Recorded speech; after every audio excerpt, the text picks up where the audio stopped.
Hoje é 26 de junho, são exatamente 16 horas. Uma sexta-feira aqui em Porto Alegre, de altos e baixos, em relação ao sol, ao céu azul. Uma hora tem nuvem, outra hora não tem nuvem. E um dia muito frio aqui no Rio Grande do Sul. Muito frio. E agora chegou uma frente fria aqui no nosso estado. Ainda bem que essa nuvem de gafanhotos que está ali por Corrientes, perto da fronteira aqui do Rio Grande do Sul, na Argentina, essa nuvem de gafanhotos não está se aproximando aqui do nosso estado. Parece que está indo ali para o Uruguai. Mas, olha, é uma nuvem de gafanhotos de 10 quilômetros de extensão, né? Devora tudo que fica na passagem.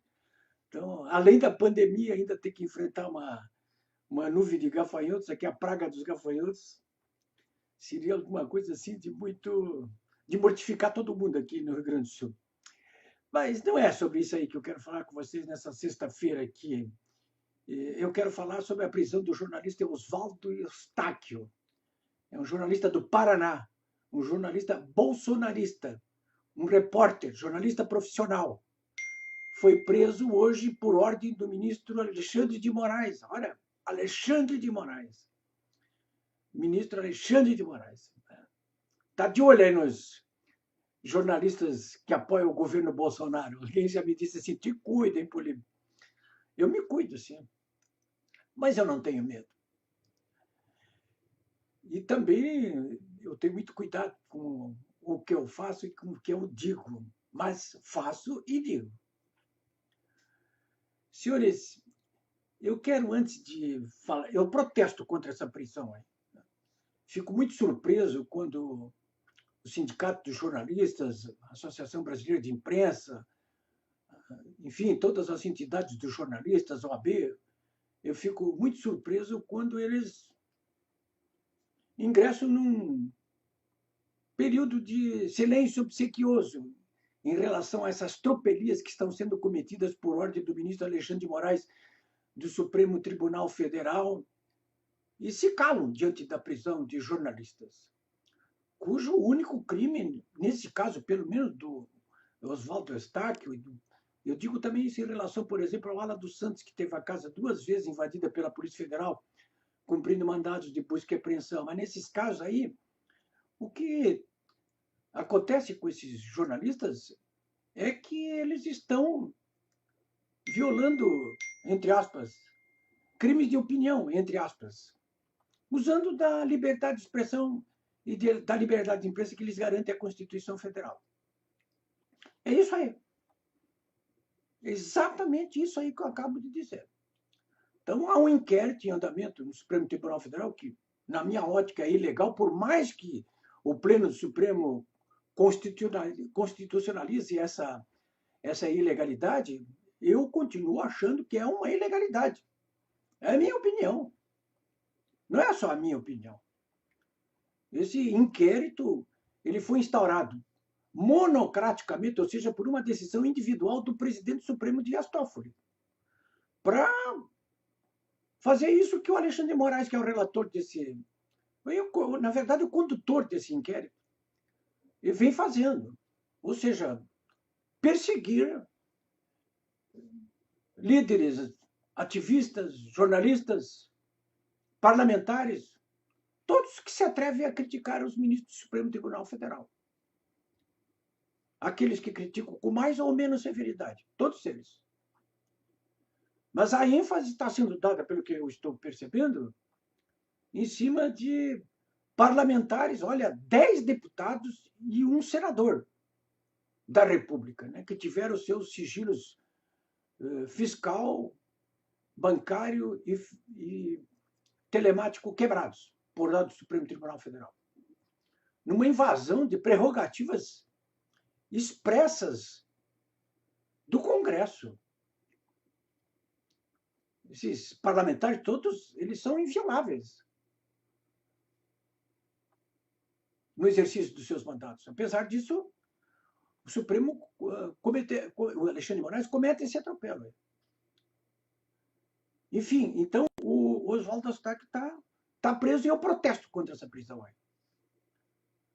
E quero dizer para vocês até que eu protesto com base não apenas no que me garante a lei, mas inclusive em cima de um belíssimo poema do poeta russo Mayakovsky. Eu conheço esse poema já há muito tempo. Acho que vocês talvez também conheçam, né? É aquele que diz assim: na primeira noite vieram na minha casa, foram no meu jardim e arrancaram uma flor. E eu não disse nada.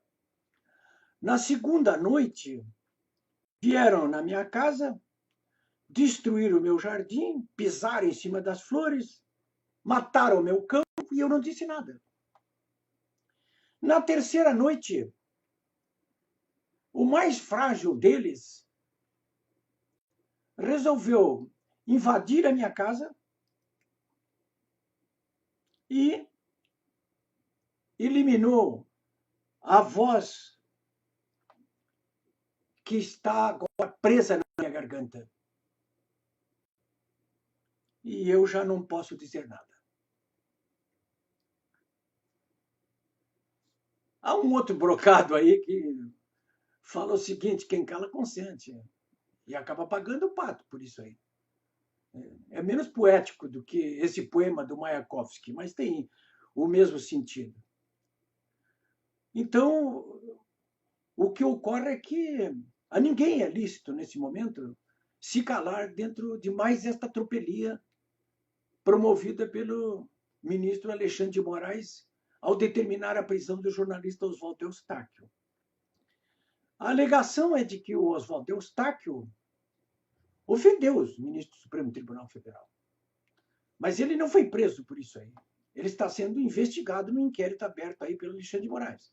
Ele foi preso sob a alegação de que se encontrava em Campo Grande, no Mato Grosso, tinha viajado ao Paraguai e poderia fugir para o Paraguai. Fugir para o Paraguai. Ele esteve no Paraguai. Se ele quisesse, tinha ficado lá. Mas não havia a menor razão para ficar lá. Por que não havia a menor razão? Olha, ele não está denunciado, ele não está sendo julgado, ele não foi condenado e ele não foi preso. Não houve determinação da sua prisão. Não houve nada disso aí. Nem sequer denunciado pelo Ministério Público ele foi. Ou pelo próprio Alexandre de Moraes, porque agora o Alexandre de Moraes ele é delegado de polícia, é policial, é investigador, é procurador, é promotor, vai ser juiz, só falta ser o carcereiro. Ora, senhores, então a acusação é essa: olha, ele podia fugir pro Paraguai. Para lembrar, o Oswaldo Eustáquio passou a vida dele toda trabalhando como jornalista no Paraná. Até há pouco tempo, inclusive, assinava uma página que era alojada dentro do site UOL, que era o Agora Paraná. Então, é um repórter por excelência. Agora, hoje, está vivendo em Brasília. Ele está trabalhando também em Brasília. Ali no Paraná, vocês sabem disso, quem conhece o Paraná, ali em Foz do Iguaçu, eu acho que não existe um paranaense que não tenha ido a Foz do Iguaçu e que não tenha atravessado para o outro lado, ali para Puerto Stroessner, né, como se dizia antigamente.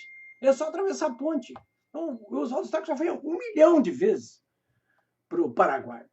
Então, vai e volta ali. É como aqui no Rio Grande do Sul com a Argentina e com o Uruguai. Nós fazemos fronteira aqui. Então, vai e atravessa. No Paraná, então, muito mais. Né?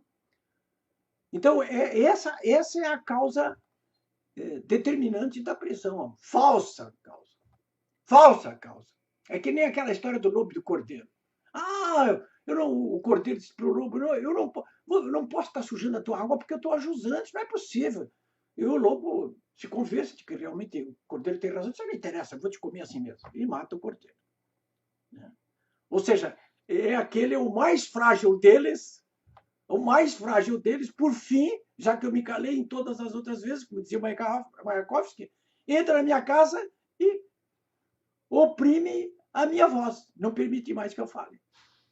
É o que estão fazendo com o Oswaldo Eustáquio agora, como já tentaram fazer com Ala dos Santos quando invadiram a casa dele, por 2 vezes, cumprindo absurdos mandados de busca e apreensão.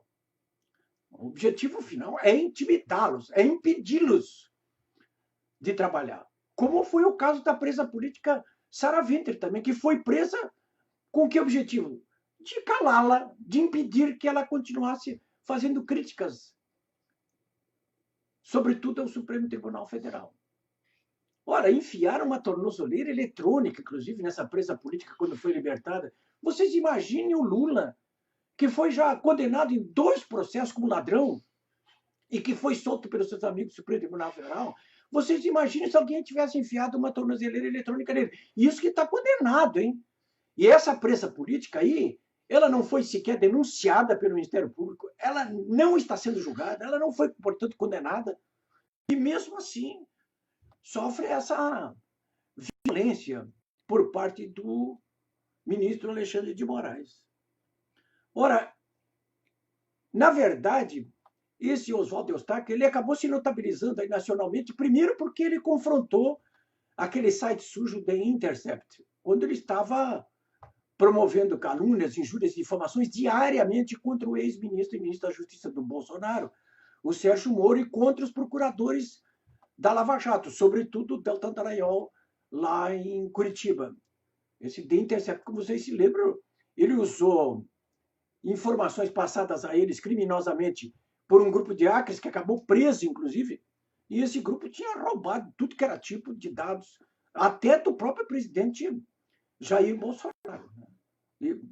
Então, ele confrontou esse site sujo Intercept. Até para lembrar vocês, eu quero passar de novo a informação de que, naquela ocasião, quando se tentou cortar o passo do Glenn Greenwald, esse americano, do The Intercept, o próprio ministro Gilmar Mendes do Supremo Tribunal Federal acabou por, em vez de tomar providências, acabou blindando-o e impedindo que, por qualquer razão, ele pudesse ser sequer investigado, quanto mais denunciado, processado e condenado. E agora o Supremo cumpre esse torpe papel aí que está cumprindo em relação a jornalistas, ativistas e parlamentares ligados ao presidente Bolsonaro.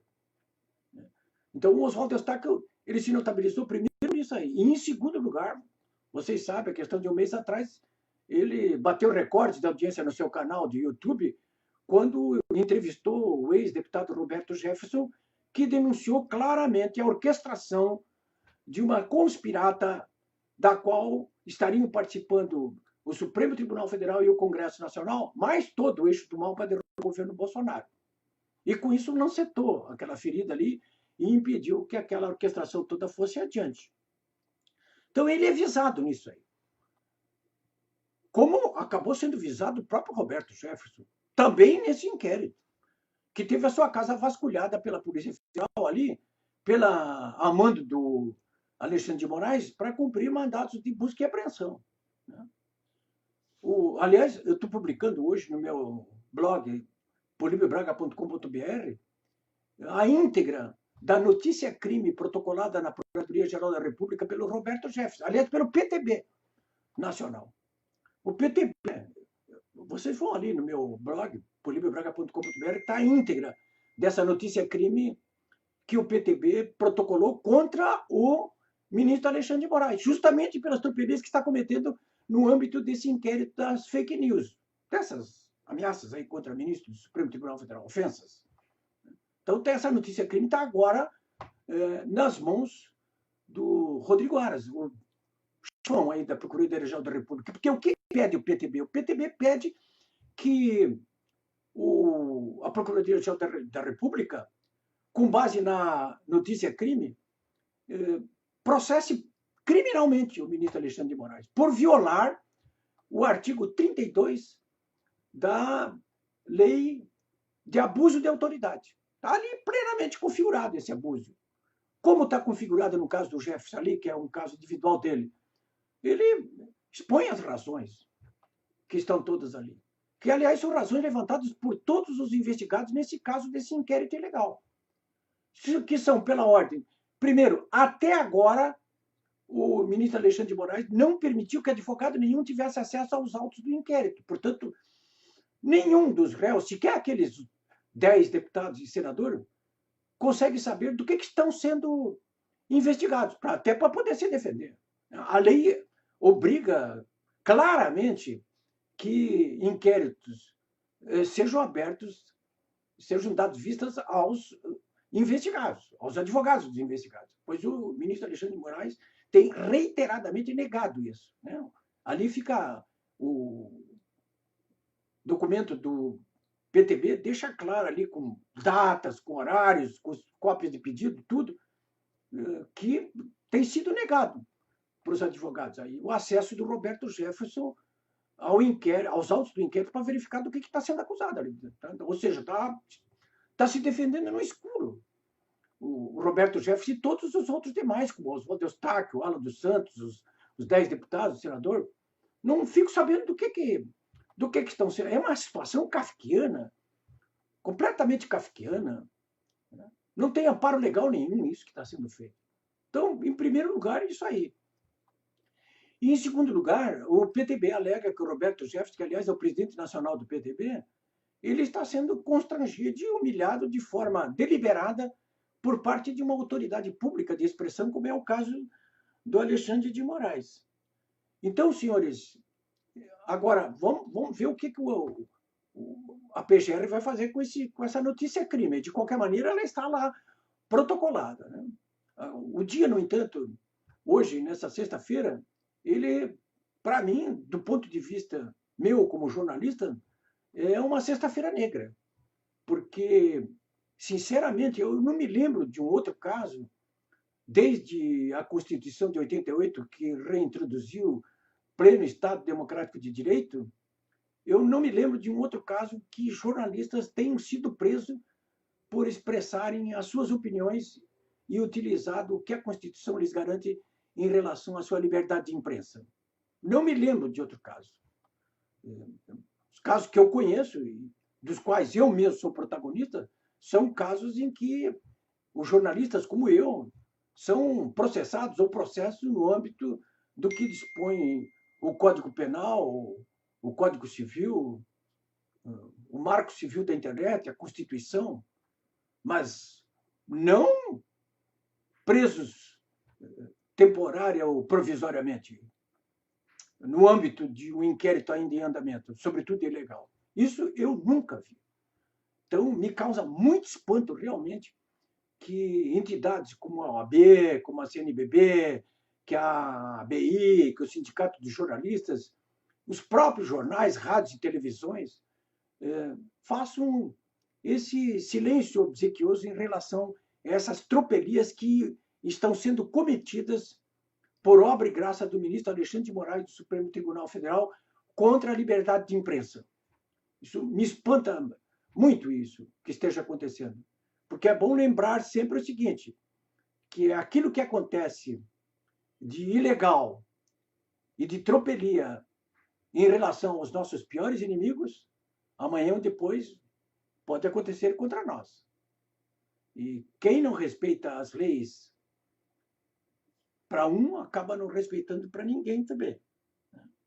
Então, senhores, vale aí relembrar o poeta russo Mayakovsky, né? No último dos dias, como eu sempre fiquei quieto, o mais frágil deles, o mais insignificante deles, ousou entrar na minha porta sem minha licença, arrombou-a e roubou a voz de que eu ainda disponho. E como eu me calei antes, eu agora estou calado para sempre. Essa gente que está fazendo isso hoje está muito baseada nesses exemplos aqui que ocorreram durante os governos do PT, no Brasil e no Rio Grande do Sul, quando os jornalistas foram perseguidos. Agora, é bom que se diga, mesmo nos governos do Lula e da Dilma, do PT, eu não conheço um único caso de jornalista que tenha sido preso de maneira ilegal antes de algum julgamento. Esse livro aqui, ó, A Vanguarda do Atraso, narra aqui dezenas de casos de perseguições a jornalistas aqui do Rio Grande do Sul, inclusive eu, por parte de governos do PT, que tiraram os nossos empregos, nos processaram civilmente para acabar com o nosso patrimônio, nos processaram criminalmente para acabar com a nossa liberdade e acabaram por perder 90% desses casos aqui. E não venceram nenhum do ponto de vista criminal ao longo de 30 anos. Mas isso aqui não vale mais nada. O que vale agora é o que determina essa nova, inesperada e inaceitável ditadura do judiciário capitaneada pelo Supremo Tribunal Federal.